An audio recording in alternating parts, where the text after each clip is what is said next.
fire at a block of flats in which a 2-year-old girl died. Prosecutors have now been given 90 days to start a retrial, or Mr Ritchie will be freed. Andrew Castle has this report. He has spent 18 years waiting to die for a crime he has always denied.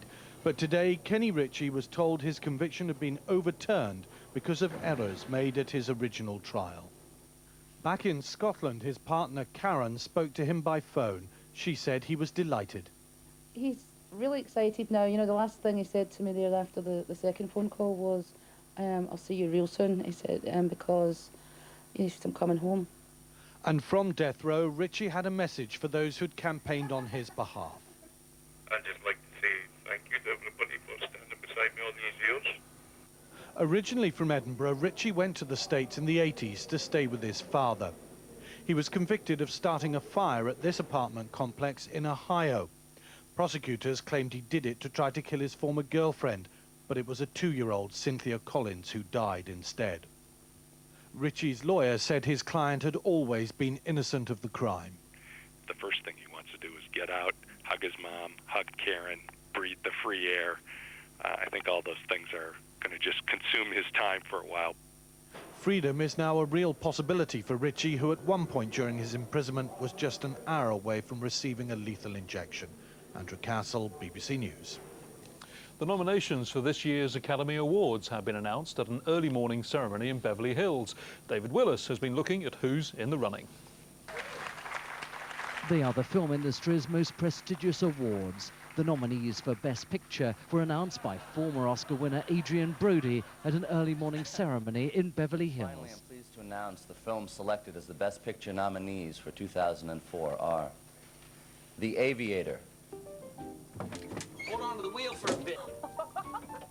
The Aviator has the most Oscar nominations, 11 in total. As well as Best Picture, one of its stars, Leonardo DiCaprio, is nominated for Best Actor. Another, Cate Blanchett, for Best Supporting Actress. Martin Scorsese, who directed the film, is also nominated and is many people's favourite to lift the Oscar for Best Director. It's his 7th Academy Award nomination. Where are you going? Nonsense. Young boys should never be sent to bed. Finding Neverland, the story of Peter Pan author J.M. Barrie, has 7 nominations, including one for Best Film and another for its star, Johnny Depp. It's one of a string of so-called biopics based on real people and events which have proved popular amongst the Academy voters this year. Another of those is Hotel Rwanda, whose star, Don Cheadle, is one of 4 Best Actor nominees who play real-life characters. Maggie Fitzgerald? Million Dollar Baby, about a country girl who dreams of becoming a championship boxer, is also nominated for 7 Oscars. Clint Eastwood is nominated both for Best Actor and Best Director, and the film's other star, Hilary Swank, may prove difficult to beat for Best Actress. Tough ain't enough. Now, baby, listen, baby, don't you treat me this away. Well, I'll be back on my feet someday. Ray, the story of soul legend Ray Charles, has 6 nominations, including one for its star Jamie Foxx, who's up for Best Actor. Foxx is also nominated as Best Supporting Actor for his role in the thriller Collateral. The road movie Sideways has 5 nominations, including Best Picture and Best Director. 2 of its actors, Thomas Hayden Church and Virginia Madsen, received Supporting Actor and Actress nominations respectively. This year's favourite in the Best Foreign Film category is The Sea Inside, a Spanish-language film about a paraplegic's fight to die. The Oscars will be handed out at a glittering awards ceremony in Hollywood on the 27th of February. David Willis, BBC News, Beverly Hills. The main news again. Police in India say some 300 people have been killed in a stampede at a Hindu festival. I'm Clarence Mitchell. This is BBC News.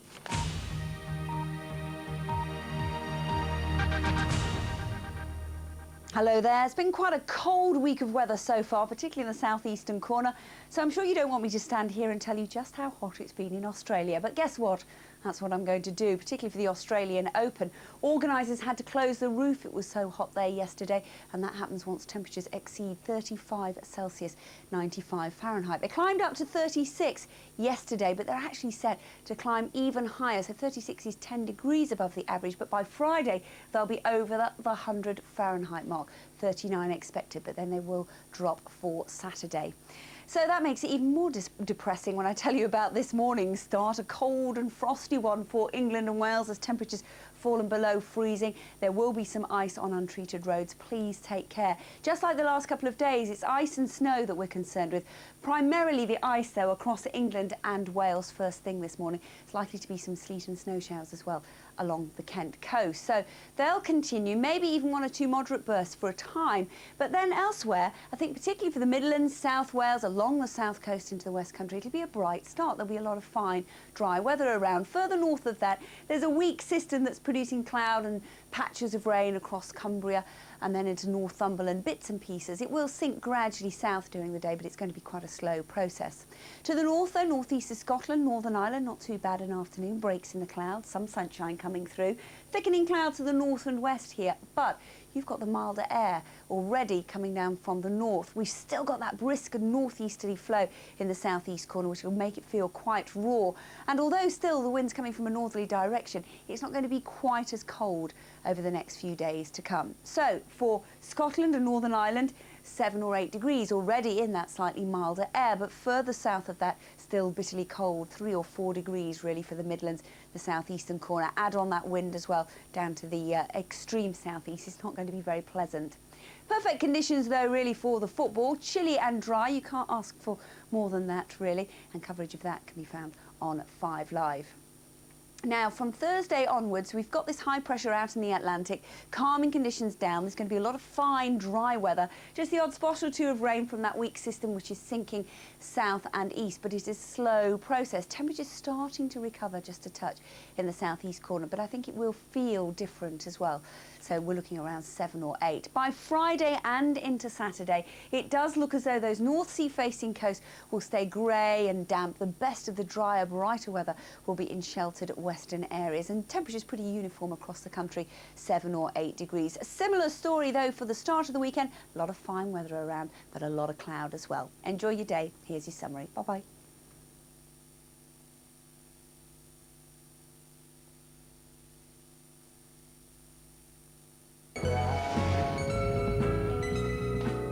With BBC I can control the way I catch up on the news. By pressing red on my digital remote from any BBC channel, I can get the latest national and local headlines as well as weather forecasts whenever I want. A summary of the news, which starts off with... Now I can select the stories I want to see, in the order I want to see them. BBC I, the BBC, at your beck and call.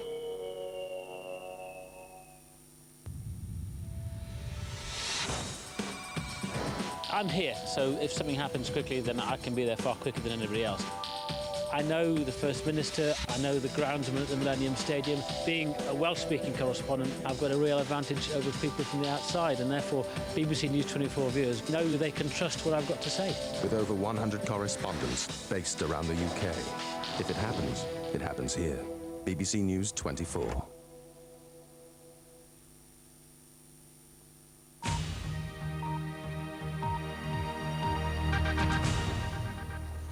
The main news. 300 people have been killed in a stampede at a Hindu festival in western India. Police say hundreds of pilgrims were also injured when they tried to escape from a blaze in a temple in the state of Maharashtra. Rescue workers have started to retrieve the bodies. The 4 British men who'd been detained for 3 years at Guantanamo Bay are back in the UK and have been detained at a high-security police station in London. Feroz Abbasi, Moazzam Beg, Richard Belmar and Martin Mubanga were arrested under the Terrorism Act on their return. They were accused of having links with Al-Qaeda but have never been charged. The Home Secretary, Charles Clarke, is to make a statement later today about the foreign terrorist suspects detained in the UK. The House of Lords has ruled against the policy of holding them indefinitely without charge. It's thought the men may be kept under secure detention at home. A government campaign is being launched to persuade more men and women to donate sperm and eggs to infertile couples. From April, donors will lose the right to remain anonymous, as children will be able to trace their donor when they reach the age of 18. The campaign is aiming to dispel myths about donations, such as assuring donors they have no legal or financial responsibility. Violent crime has increased 6% and gun crime has risen by 5% in the last 3 months of the year. That's according to the latest figures published by the Home Office. However, overall crime was down 6%. In a separate survey, new research suggests that a quarter of all boys aged 14 to 17 in England and Wales are prolific or serious offenders. Alex Salmond, the leader of the Scottish National Party, has launched the party's election campaign. The campaign themes centre on proposals for non-means-tested pensions, opposition to nuclear power stations, abolition of council tax and the rejection of identity cards. The film director Martin Scorsese is in with a strong chance of winning his first Oscar. His film about Howard Hughes, The Aviator, has received 11 of this year's nominations. That's more than any other film. They include Best Picture and Best Director. There was good news as well for the British director Mike Leigh, whose film Vera Drake was nominated in 3 categories, including Best Actress for its star Imelda Staunton. Well, those are all the main news stories. What about the sports headlines? Adnan Nawaz has them. Adnan. Thank you very much. We're going to start with cricket, and Michael Vaughan has described winning the Test series in South Africa as one of the finest moments of his career. It's a very fitting description, given that not a single member of England's team was even born the last time, aside from these shores, won a series in South Africa. Well, Vaughan's men have emulated the feat of M.J.K. Smith's tourists back in 1965, after drawing the 5th and final test in Pretoria. England were set 185 to win. They lost a few quick wickets, and so they decided not to take any more risks. They finished safely on 73 for 4. So 2-1 to England, and the opening batsman Andrew Strauss was voted the man of the series. The Middlesex captain was the top scorer in the 5 tests. He scored 656 runs at an average of almost 73. I'm delighted personally to have scored those runs, but more so I'm delighted that we've come out on top in what is a very difficult tour to win. We haven't had things our own way, there's no doubt about that. We've sort of been a little bit inconsistent at times. South Africa have come at us pretty hard and fought hard as you expect them to, and yeah, it was a tough old series. The guys are pretty tired now. You know, we know we've been in a really hard fight, and in a way that makes it more satisfying to sit there with a beer in our hand tonight and enjoy it. Liverpool's Carling Cup may be small beer compared to the Champions League and the FA Cup, but Liverpool won't mind at all because they are through to this year's final. The Premiership side beat Watford of the Championship by 1-0 in the second leg of their semi-final. And just as he did in the first leg, captain Steven Gerrard scored the winning goal, so the Reds win 2-0 on aggregate. In the Scottish Premier League, bottom side Livingston would have climbed off the bottom of the table with a victory against 5th placed Hearts. Derek Lilly put Livy ahead, but then 2 goals in 2 minutes for the visitors floored the home side. The Newcastle striker Craig Bellamy has been fined 2 weeks' wages, about £80,000, after his spat with manager Graham Souness on Sunday. The Welsh international was left out of the Newcastle squad for the Premiership match at Arsenal after his manager accused him of feigning an injury. Bellamy responded by giving a TV interview in which he accused Souness of lying. And even though Bellamy has been training alone, he insists he won't apologise because he says he's done nothing wrong. In rugby union, Welsh preparations ahead of the Six Nations opener against England on the 5th of February have been hit by a couple of injuries. Back row forwards Colin Jarvis as well as Martin Williams are both unlikely to feature at the Millennium Stadium. Well, former captain Jarvis here needs another 2 weeks of treatment on a long-term injury to his right foot, while Williams, he has a problem with a disc in his neck. So called in as replacements Richie Pugh and Robin Soden-Taylor. Finally, how good a tennis player is Roger Federer? Well, the last time the world #1 lost a match in a Grand Slam event, that was at last year's French Open, and Federer has extended his winning streak, beating Andre Agassi in straight sets to move through to the semi-finals of the Australian Open. The Melbourne crowd rose to their feet to acknowledge Roger Federer's 26th consecutive win, even though they'd spent the last 90 minutes roaring on Agassi, just hoping to see a contest. And for a fleeting moment in the first set, they saw one. The 4 times Australian Open champion darted around the court, and some superb touches won him a break point against Federer. But he could do nothing about one of 22 aces which flew past his shaven head to even things up. And Agassi lost the first set 6-3. The 34-year-old American went for his shots throughout, trying to unsettle his ice-cool Swiss opponent, but quite simply, he didn't have the weapons to hurt Federer in what could be Agassi's final match at the Australian Open. The world #1 broke the serve at the start of the second and third sets and didn't need to do much more. Victory was by now a formality. Federer's performance means he's now equalled Agassi's stretch of 26 unbeaten matches, set back in 1995, and it's hard to see Marat Safin ending that run in the semi-finals. Mike Bushell, BBC News. Yeah, he's brilliant, basically. That's it, more later. Adnan, thank you very much indeed. Well, that's the summary of the news and sport for now. I'll be back in around 10 minutes with the latest headlines. But now here on BBC News 24, a look at the world through US eyes in ABC's World News Tonight.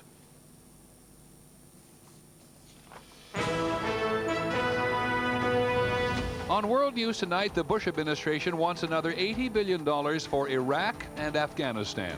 Can the president have both guns and butter? Here in Iraq tonight, survey of a nation. In the election week, the violence and the electricity. The big drug companies see another window of opportunity to raise prices, now that the election is over. Trying to encourage better attendance by offering cars and laptop computers to students for showing up. Innovative education or bribery. And the Oscar nominations, so little recognition for the two most controversial films of the year, about Jesus and the president. From ABC News, this is World News Tonight with Peter Jennings, reporting tonight from the U.S. military headquarters in Baghdad.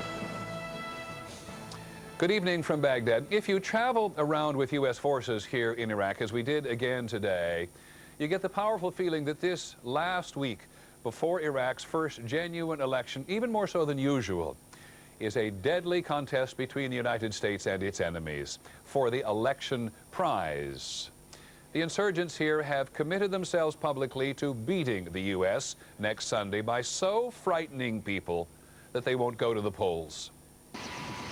We spent today in south-central Iraq with the commander of all the coalition forces, General George Casey. First with Polish troops and then with Ukrainians, General Casey reviewed meticulous plans to keep the insurgents at bay so the Iraqi government can have a safe election. And when we got back to his headquarters tonight, this question. Who's winning? I think the coalition forces and the Iraqi security forces have, over the past several months, done a great job of setting the conditions that are going to make these elections possible. And I think what you're going to see on the 30th of January is that millions of Iraqis are going to turn out and vote. Will there be violence? There will be, but I think we're well postured to deal with it. This was a fascinating glimpse into the workings of the U.S.-led coalition, national differences, culture, manpower, and money. We'll come back to it in detail this week. But our first full report from Iraq tonight is about really serious money and the angst in Washington about spending it. The Bush administration wants many billions of dollars more. Here's our White House correspondent, Terry Moran. As the war in Iraq continues, administration officials said today that President Bush will ask for an additional $80 billion this fiscal year, almost all of it to fund the war in Iraq and operations in Afghanistan. The total cost of those wars and other military actions against terrorism since 9/11 is now over $280 billion and counting. The White House explained the huge new request this way. In a time of war, you have to be prepared for the unexpected, and you have to be flexible enough to adapt to circumstances on the ground. The $80 billion will go to accelerated training and equipping of Iraqi forces, replacement and repair of U.S. military equipment that is being burnt out at a much faster pace than expected, and new technologies to defeat the roadside bombs that have taken such a heavy toll on U.S. forces. Mr. Bush's request for more money for Iraq comes as the budget deficit worsens. Today, the White House admitted the deficit this year will reach $427 billion, another record. Democrats responded to that news and to the president's request for Iraq by arguing the country cannot afford his plans to overhaul Social Security and make his tax cuts permanent. Don't make my grandchildren pay for this war. We started it. We should pay for it. We should straight up do it now, and we should postpone these other schemes until we get the first job done. White House officials claim the president can still keep his campaign promise to cut the deficit in half in 5 years, though they admit they are already behind schedule. Peter? U.S. commanders and other senior American officials here in Iraq are very aware of the angst in Washington about the mission. They also say quite openly they're up against a very intelligent, very focused enemy, popular in some parts of the country and feared in others. Today was less violent by recent standards, but the insurgents were certainly at work. And here's ABC's David Wright, who's here with us in Baghdad. Today in Baghdad, gunmen ambushed a senior Iraqi judge on his way to work, the latest in a series of assassinations. Insurgents bombed a Baghdad high school after handing out leaflets warning people not to vote.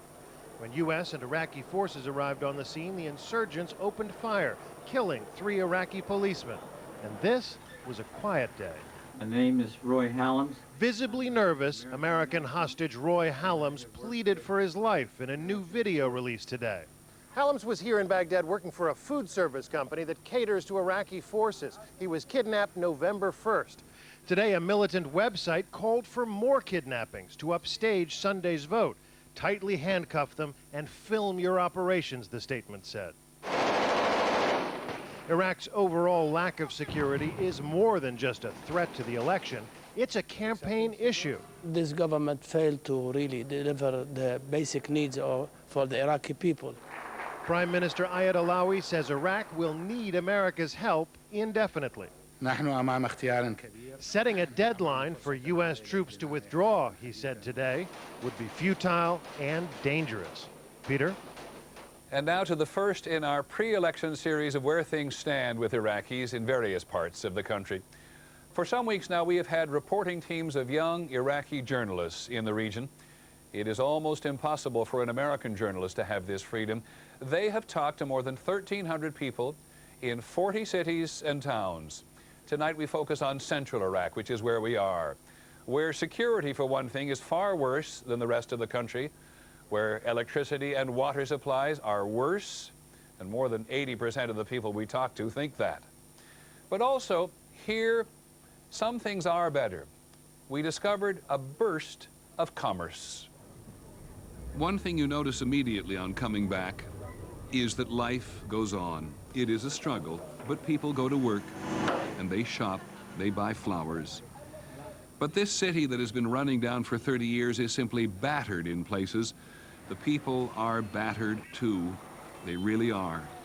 Abdul Hassan al-Saidi is in Baghdad's army of taxi drivers. He ticks off the problems as he drives. The garbage isn't collected. The sewage problem is enormous. Law and order are non-existent. But so many Iraqis we have met down through the years hang on to shreds of optimism. What choice is there? Abdul Hassan told us he is hopeful, and he and his family plan to vote on Sunday. It has been true since the beginning of the occupation. Where there is tangible improvement in the quality of life, people are more optimistic. In parts of Sadr City in eastern Baghdad, new water pipes and new paving don't go unnoticed. In Baghdad's Shula neighborhood, lousy plumbing equals pessimism. We've had overflowing sewage here for 6 days, he says. We call the local officials. They haven't fixed anything. Our reporters and camera people say that sewage comes up all the time, like a metaphor for what Iraqis are trapped by. At a school in Sadr City, the children and the teachers would be one step forward if someone just got the sewage out of the schoolyard. In so many parts of central Iraq, the way things are, one step forward and one step back. There are 115 children in Baghdad's Special Institute for Handicapped Children. Since the U.S. invasion, the staff has had more money for physical improvements. But the House of Mercy, as it's called, is very near to Haifa Street, where the U.S. and insurgents are often fighting. The kids get scared when they hear the guns or the sound of a low-flying helicopter. There was a bomb nearby last week. The children fled the lunchroom in a panic. No damage to the building. It is all psychological. It is hard in America to comprehend the level of violence. In the Ghazaliya neighborhood of Baghdad, our team found a shell-shocked community. In December, a huge explosion leveled several homes. 48 people were killed. It is not clear whether it was a suicide bomber or an accident, but 3 men from other countries, Sudan, Syria, and Lebanon, were living here, the people say, apparently gathering explosives. This man lost 2 sons. Who, he asks, will save Iraq? Central Iraq has had the worst of the violence, and today we hear the same thing we heard last summer. When Saddam Hussein was in power, this never would have happened.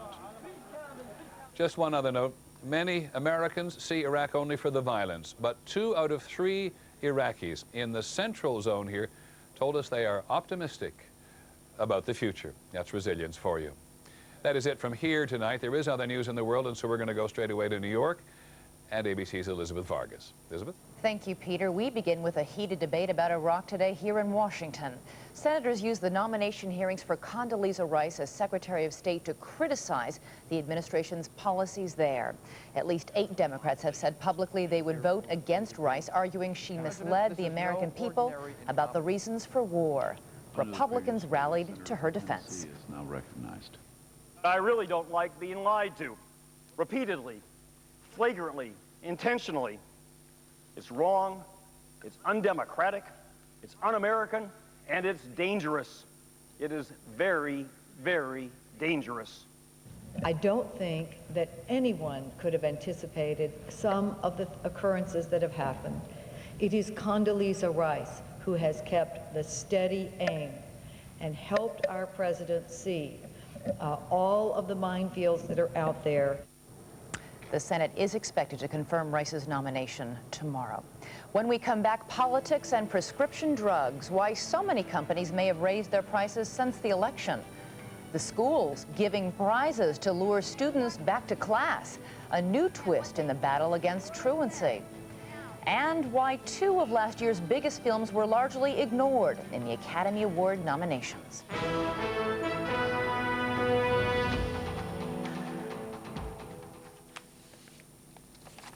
It has just gone 1:45, the headlines. 300 people have been killed following a stampede at a Hindu festival in Western India. Hundreds more have been injured. The 4 British suspects held at Guantanamo Bay have arrived back in Britain after 3 years in US custody. And Viktor Yushchenko, Ukraine's new president, has told the Council of Europe his country will make irreversible democratic changes. Well, we'll have a full bulletin of world news, of course, at the top of the hour. But for now, we go back to ABC and World News Tonight. 2 notes now from the Northeast. Parts of New England are still trying to recover from that big blizzard. Fierce winds, ocean spray, and frigid temperatures have left many homes coated with ice. Storm warnings have been posted for 6 to 9 inches of snow south of Boston. And the FBI said today that last week's threat of a dirty bomb being detonated in Boston was a hoax. The man who is believed to have passed along the threat has been arrested in a Mexican border town. Prices for some of the most popular medications are going up again. Drug companies are pushing through another round of price hikes on 31 of the 50 biggest selling prescriptions. Some who follow the drug industry say the November election had a lot to do with the timing. Here's ABC's Lisa Stark. Prescription drug prices in the U.S., already the highest in the world, are going even higher. This month's hikes include 5% jumps for cholesterol-lowering Lipitor, painkiller Celebrex, and antidepressant Zoloft.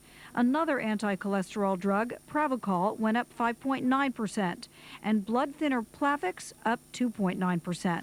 Some analysts say drug companies, not wanting to become political targets, waited to boost prices until after the presidential election. In that type of environment, they just didn't want to give political groups any more ammunition to attack them than they had to. In the months leading up to the election, prices increased on just 9 of the top 50 drugs. That compares to the 31 price hikes in the months since the election. One company, Pfizer, declined to comment. Another, Bristol-Myers Squibb, said at least one of its price hikes was less than last year. One industry watcher believes now is a critical time for drug companies. Drug companies are desperate to bring in a few more rich financial harvests before they face enormous pressures in the United States for lower prices. That pressure may come next year when the new Medicare drug benefit begins. Drug companies are also feeling financial pressure because of increased competition from generic drugs. Analysts say patients are likely to see additional price increases in the months ahead. The question is just how much and on which drugs. Lisa Stark, ABC News, Washington. In Texas today, a rather radical approach to fighting truancy. Trimble Tech High School in Fort Worth announced it was giving students with perfect attendance the chance to win a new car. Truancy is a big problem. Every day, more than 3 million students fail to show up for class, which is why several schools are going to new extremes. Here's ABC's Heather Cabot. Going to school wasn't always a priority for 17-year-old Sean Claude. He would skip days at a time, often working to support his mom and 2 sisters. Sometimes school is the last thing on my mind. At Sean's school in Lowell, Massachusetts, as many as 520 of the school's 4,000 students don't show up on any given day. We have to do other things to make them want to come to school to overcome some of their own issues. So this year, with the help of local businesses, Principal Bill Samaras is making a controversial offer to the senior class: free laptop computers for students who achieve near-perfect attendance and who can prove they will enroll in college or the military. My mom was like thrilled. She was like, you know, do this, do everything you can to not miss school. Principals across the country are taking similar tactics, offering $150 gift certificates in Kansas City for summer school attendance. It's nice, very nice. And in at least 2 Fort Worth high schools, a brand new set of wheels. The prizes are big, but so are the stakes. This DNA molecule. The No Child Left Behind Act requires schools to cut down on truancy. If not, they could lose state and federal funding. Schools can no longer afford to have high rates of truancy. While the rewards are boosting attendance, some education experts dismiss them as nothing more than bribery and argue that they don't address the underlying reasons why students miss school. You can get them to show up or open a book, but they actually become less interested in the learning itself. Now it's a tedious prerequisite for getting the goodie. Sean admits the laptop got him to class. Now he wants to be the first in his family to go to college. Some people don't have as much ambition as others. Maybe this laptop is like something to make them strive for success in education. That's ambition his school hopes other students will embrace for themselves. Heather Cabot, ABC News, Lowell, Massachusetts. In Indonesia, an extraordinary reunion between a father and his daughter nearly a month after the tsunami. This is Mustafa Kamal and his 5-year-old daughter, Rina Agustina. She was swept away by the giant waves in Banda Aceh along with her mother, 2 sisters, and an uncle. Somehow she survived. A family took her in until an aid group reunited father and child yesterday. Mustafa says he never gave up hope of finding his daughter alive. And that is World News Tonight for this Tuesday. Peter Jennings will be reporting from Iraq again tomorrow. I'm Elizabeth Vargas in New York. Have a good evening and good night.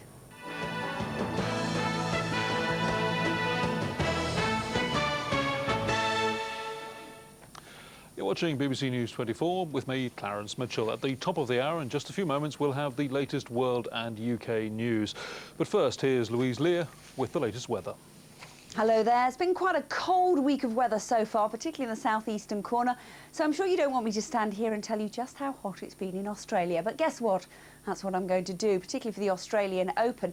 Organisers had to close the roof. It was so hot there yesterday, and that happens once temperatures exceed 35 Celsius, 95 Fahrenheit. They climbed up to 36 yesterday, but they're actually set to climb even higher. So 36 is 10 degrees above the average, but by Friday, they'll be over the 100 Fahrenheit mark. 39 expected, but then they will drop for Saturday. So that makes it even more depressing when I tell you about this morning's start, a cold and frosty one for England and Wales as temperatures fallen below freezing. There will be some ice on untreated roads. Please take care. Just like the last couple of days, it's ice and snow that we're concerned with. Primarily the ice, though, across England and Wales first thing this morning. It's likely to be some sleet and snow showers as well along the Kent coast. So they'll continue, maybe even 1 or 2 moderate bursts for a time. But then elsewhere, I think particularly for the Midlands, South Wales, along the south coast into the West Country, it'll be a bright start. There'll be a lot of fine, dry weather around. Further north of that, there's a weak system that's producing cloud and patches of rain across Cumbria and then into Northumberland, bits and pieces. It will sink gradually south during the day, but it's going to be quite a slow process. To the north, though, northeast of Scotland, Northern Ireland, not too bad an afternoon. Breaks in the clouds, some sunshine coming through. Thickening clouds to the north and west here, but you've got the milder air already coming down from the north. We've still got that brisk and northeasterly flow in the southeast corner, which will make it feel quite raw. And although still the wind's coming from a northerly direction, it's not going to be quite as cold over the next few days to come. So for Scotland and Northern Ireland, 7 or 8 degrees already in that slightly milder air, but further south of that, still bitterly cold, 3 or 4 degrees really for the Midlands, the southeastern corner. Add on that wind as well down to the extreme southeast. It's not going to be very pleasant. Perfect conditions though really for the football. Chilly and dry, you can't ask for more than that really, and coverage of that can be found on 5 Live. Now, from Thursday onwards, we've got this high pressure out in the Atlantic, calming conditions down. There's going to be a lot of fine, dry weather. Just the odd spot or 2 of rain from that weak system, which is sinking south and east, but it is a slow process. Temperatures starting to recover just a touch in the southeast corner, but I think it will feel different as well. So we're looking around 7 or 8. By Friday and into Saturday, it does look as though those North Sea facing coasts will stay grey and damp. The best of the drier, brighter weather will be in sheltered western areas, and temperatures pretty uniform across the country, 7 or 8 degrees. A similar story though for the start of the weekend. A lot of fine weather around, but a lot of cloud as well. Enjoy your day. Here's your summary. Bye-bye.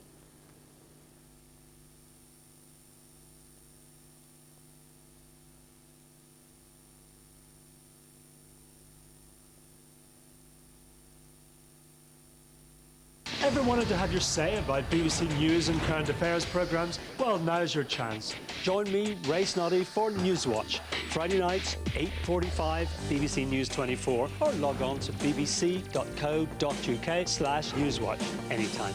Newswatch. A voice for your questions, a place for your answers. I'm here, so if something happens quickly, then I can be there far quicker than anybody else.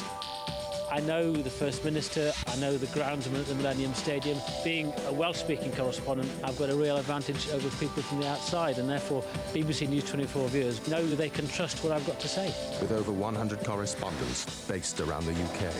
If it happens here. BBC News 24.